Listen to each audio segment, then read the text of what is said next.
என் உள்ளம் எங்கும் இன்பம் திளைத்திருக்க, தேன் வண்டுகள் ரீங்காரம் என் காதில் நிறைந்திருக்க, பூங்குழலின் வாசம் என் சுவாசம் முழுதும் நிரம்பி இருந்த தருணம், கல்பட்ட குளம் போல் கலைந்து சிதறியதை காணும் போது எனக்கு இருந்த நம்பிக்கை எல்லாம் சிதறிவிட்டது.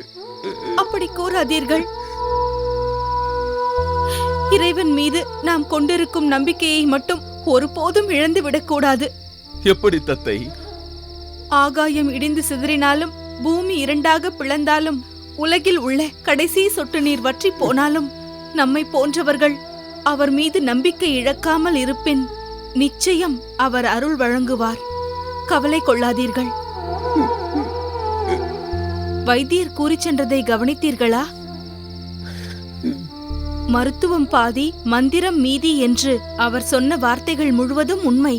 நாம் வேண்டாத வேண்டுதல் இல்லையே தத்தை. பிறகு இரவு வந்துவிட்டதென்று காலம் தன் ஓட்டத்தை நிறுத்திவிடவில்லையே, மீண்டும் அதன் செயலை செய்து கொண்டுதானே இருக்கிறது.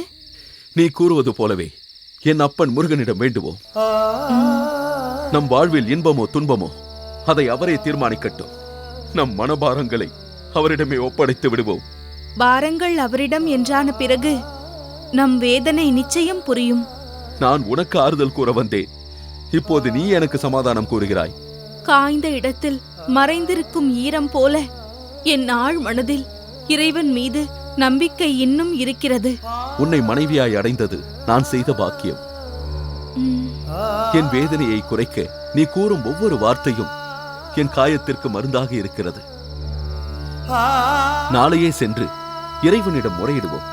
நீ கவலை கொள்ளாதே.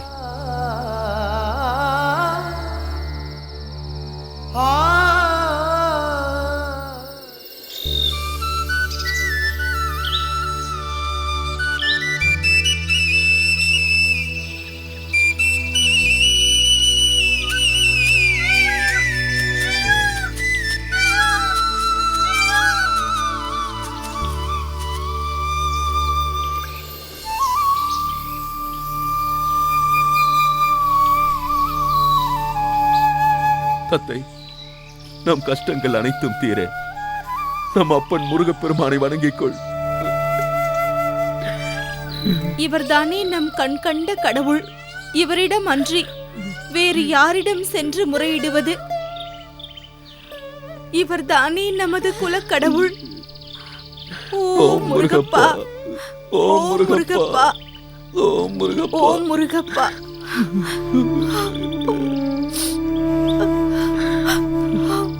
தத்தை, கண் கலங்காதே. நாம் யாருக்கும் எந்த ஒரு தீங்கும் செய்யவில்லை. அப்படி இருக்கையில் நமக்கு கண்டிப்பாக குழந்தை செல்வம் உண்டு. வேலம்மை வந்து நான் கருவுற்றிருக்கிறேன் என்று கூறியவுடன் கோடையில் பெய்யும் மழையில் நனைந்தது போல் என் உள்ளம் ஆனந்தத்தில் ததும்பியது. அது இல்லை என்று ஆன பிறகு கடும் புயலில் வேருடன் சாய்ந்த மரம் போல என் மனம் சிதைந்து விட்டது. அதை மீண்டும் மீண்டும் நினைத்து மனதை வேதனைக்குட்படுத்தாதே. காட்டுத் தீ போல எப்படி தானாக பரவுகிறதோ அப்படி என் மனதிற்குள் இக்கவலை பற்றி பறந்து கொழுந்து விட்டு எரிந்து கொண்டிருக்கிறது. அதை நீரூற்றி அணைக்க அந்த இறைவன் அருள் புரிவார் என்று நினைத்தால் பாலைவனத்தில் தோன்றும் கானல் நீர் போல அல்லவா அள்ளி தெளிக்கின்றார். தத்தை, முதலில் அவ்வாறு பேசுவதை நிறுத்து. நான் தான் உன்னிடம் கூறினேனே, உனக்கு கண்டிப்பாக குழந்தை பிறக்கும் என்று. பின்பு ஏன் நீ அதை ஏற்க மறுத்து கண் கலங்குகிறாய்? நேற்று நான் வேதனை அடைகையில் எனக்கு ஆறுதல் கூறி என் மனதை தேற்றினாயே. ஆனால் இன்று நீ இப்படி வேதனைப்படுகின்றாயே. இறைவா, நான் எப்படி தத்தைக்கு ஆறுதல் கூறுவேன் என்று தெரியவில்லையே. இறைவா, ஏன் இப்படி எங்களுக்கு நிகழ்கிறது? முதலில் இன்பத்தை கொடுத்து அதை அனுபவிப்பதற்குள் எங்களை இப்படி துன்பக் கடலில் தள்ளிவிட்டீர்களே. ஏன் இவ்வாறு எங்களை சோதிக்கின்றீர்கள்? இறைவா, பரம்பரை பரம்பரையாக என் வம்சம்தான் இந்த காட்டையும் வில்லையும் பாதுகாத்து வருகிறது. எனக்கு பின் எப்படியும் ஒருவன் என் பொறுப்பை பின்தொடருவான். அவன் என்னுடைய மகனாக இருக்க வேண்டும். அதற்கு எனக்கு குழந்தை பாக்கியத்தை தந்து அருள் புரிவாயப்பா. உன் மீது நான் நாங்கள் வைத்திருக்கும் நம்பிக்கையும் பக்தியும் உண்மையானது. அதற்கு நீ கொடுக்கும் பரிசு இதுதானா? ஈசனின் மைந்தனே, எங்கள் குலத்தை காக்கும் பரம்பொருளே, எனக்கு குழந்தை செல்வத்தை தாரும் அப்பா. எங்கள் துயரத்தை தீர்த்து குடும்பத்தை தழைக்கச் செய்யும் அப்பா. நான் கொண்ட வேதனை எல்லாம் காற்றில் கரைந்தோட வேண்டும். நான் கொண்ட ஆசையை எல்லாம் நிறைவேற்றி வைக்க வேண்டும் அப்பா. நான் என்ன உன்னிடம் பொன் பொருள் செல்வமா கேட்டேன்? என் குலம் தழைக்க, இந்த காட்டில் வாழும் மக்களின் வாழ்க்கை மலர எனக்கு ஒரு குழந்தையை தானே கேட்டேன். நான் நினைப்பது ஒன்று பேராசை இல்லையே, இப்புவியில் வாழும் கடைநிலை மக்களின் ஆசைதானே. அதை நிறைவேற்ற நீ மனம் இறங்க கூடாதா? முருகப்பா, நீயே கூறையா.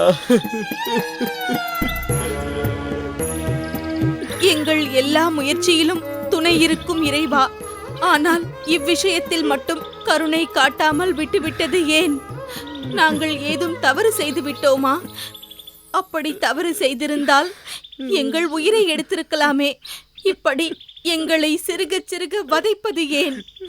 நீயே கதி என்று நினைக்கும் எங்களுக்கு இந்த நிலை ஏன்? எங்கள் வினாவிற்கு விடையறியாமல் இங்கிருந்து செல்ல மாட்டோம். கடும் வெயிலானாலும் மழையானாலும் உங்கள் காலடியிலேயே மரித்து போவோமே தவிர நாங்கள் பின்வாங்க போவதில்லை. நாங்கள் இந்த பூமியில் மகிழ்ச்சியாக இருக்க வேண்டுமா, இல்லை மனவேதனையுடன் மாண்டு போக வேண்டுமா? அதை நீயே முடிவு செய்து கொள்.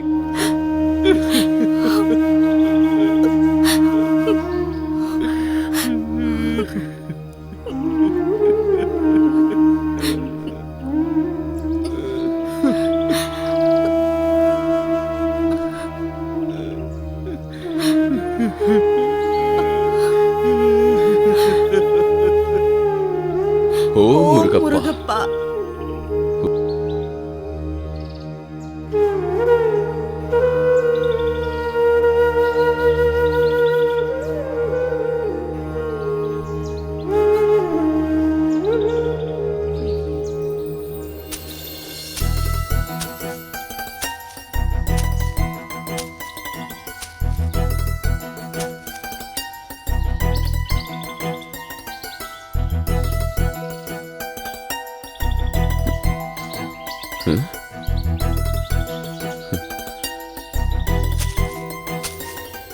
நாகனையாவுக்கும் தத்தை அம்மாவுக்கும் என் வணக்கம்.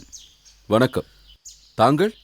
ஐயா, தங்களை எனக்கு தெரியும், தங்களுக்குத்தான் என்னை தெரியாது. உங்கள் எல்லைக்குட்பட்ட வனத்தில்தான் நான் வாழ்கிறேன். என் பெயர் தேனம்மை. குறி சொல்வது என் குலத்தொழில். நல்லது. நீங்கள் குறி சொல்ல இடம் விட்டு இடம் செல்வதுதானே வழக்கம்? ஆமாம் ஐயா, உங்கள் ஆளுகைக்கு கீழ் எல்லா நலமும் இருப்பதால் எங்களுக்கு நாடோடி வாழ்க்கை அவசியமற்றதாகிவிட்டது. உங்கள் இருவரின் முகங்களை பார்த்தால் மனதில் ஏதோ பாரத்தை சுமந்து கொண்டு துன்பப்படுவது போல் தெரிகிறதே. குறி சொல்பவளாயிற்றே, சரியாகத்தான் கூறுகிறாய். வேண்டுமானால் உங்கள் கையினை பார்த்து குறை தீர்க்க வழி கூறலாமா? இப்பொழுதுதான் இறைவனிடம் புலம்பிக் கொண்டிருந்தோம். நிச்சயம் இவளை அந்த அப்பன்தான் அனுப்பியிருப்பார். நீ பார்த்து சொல்லம்மா. கையை கொடுங்கள்.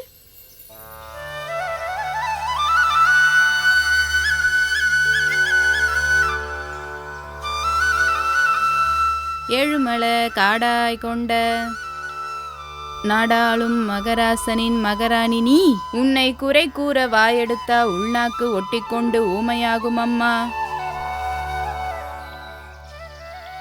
நீ தொட்டு கடலில் வீசி எறிந்த கருங்கல்லும் கரை சேரும் அம்மா. கண்ண அனராசனை கணவனாக கொண்டவள் நீ. முத்தமிழ் முருகனைத்தான் இறைவனா கொண்டிருக்கா. கட்டி அளக்க முடியா தானியங்கள் குவிந்திருக்க, கொட்டித் தெரியாத புகழ் வந்து சேர்ந்திருக்க, எறும்பு கூட வீட்டுக்கு வந்துவிட்டா. தேடி சோறு போடும் உன் கைய பாக்கையில, வானம் தின்று விட்ட அமாவாசை இரவு போல. மயிரிட்டா மாறிப்போக என்னென்ன காரணமப்பா? பறவை தேடி வந்து குஞ்சுக்கு சோறூட்டும் காட்சி போல என் காதில் வந்து சொல்லப்பா. நீ குறிப்பாடும் பாடலை கேட்கும்போது மனதில் இருக்கும் குறையெல்லாம் லேசாகி போனது. அம்மா, உனக்கு புத்திர பாக்கியம் இல்லை, அதனால மனமெல்லாம் பெருந்தொல்லை, சரியா? சரிதான் அம்மா. அதை போக்க என் அப்பனை நாடி வந்திருக்க, இந்நேரம் எப்போதும் இவனை நாடி வந்திருக்க. நீ கூறுவது முற்றிலும் சரி அம்மா. ம், எங்கள் குறை போக்க என்ன வழி உண்டு? எங்கள் தலைவிதியை பார்த்து சொல்லம்மா. அதற்கென்ன? அழகான வடிவத்தோட ஒரு வாரிசு வச்சிருக்கான். அதற்கான சாங்கியங்கள் செஞ்சுவிட்டா உன்கிட்ட அனுப்பி வைப்பான். என்னவென்று கூறு, எதுவாகினும் செய்கிறோம். ஆமாம், என்ன செய்ய வேண்டும் என்று கூறு. ஐயா, சொல்லம்மா. புள்ளி மானையும் சேவல் கோழியினையும் இக்கோவிலுக்கு நேர்ந்து விட்டு வளர்த்து வாருங்கள். கோவிலில் தோரணங்களை கட்டிவிட்டு வண்டுகள் மொய்க்கும் கடம்ப மாலைகளை கட்டி வைத்து அழகு பாருங்கள். இப்படி நாள்தோறும் வணங்கி வந்தால் அப்பன் மனமிறங்கி வழிவிடுவான். நிச்சயமாக இத்தருணம் முதல் இதை தொடர்கிறோம். ம், அந்த இறைவனின் வடிவம் போல் வந்தவளே, எங்கள் குறை தீரும் தருவாயில் எங்கள் தலைமுறையே உனக்கு கடமைப்பட்டிருக்கிறது. ம். வீட்டிற்கு வந்து தானியங்கள் வாங்கிச் செல்லம்மா. இல்லை அம்மா, நான் வருகிறேன்.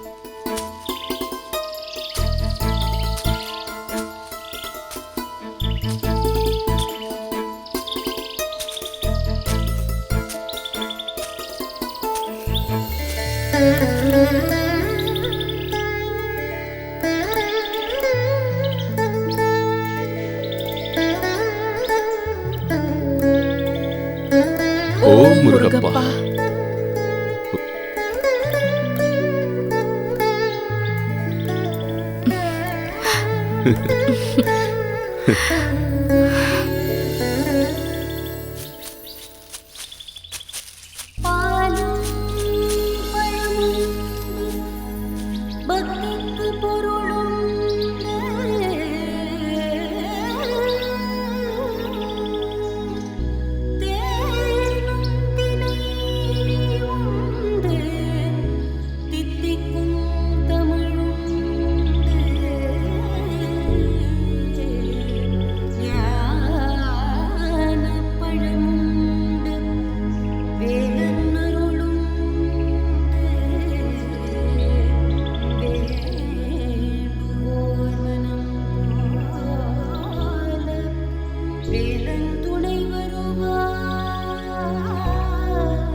இறைவா, மலையப்பா, என்ன இது விந்தை! வானில் எப்போதும் இல்லாத இப்படி ஒரு மாற்றம்! அதை பார்த்த இந்த இயற்கைக்கு இப்படி ஒரு கொண்டாட்டம்!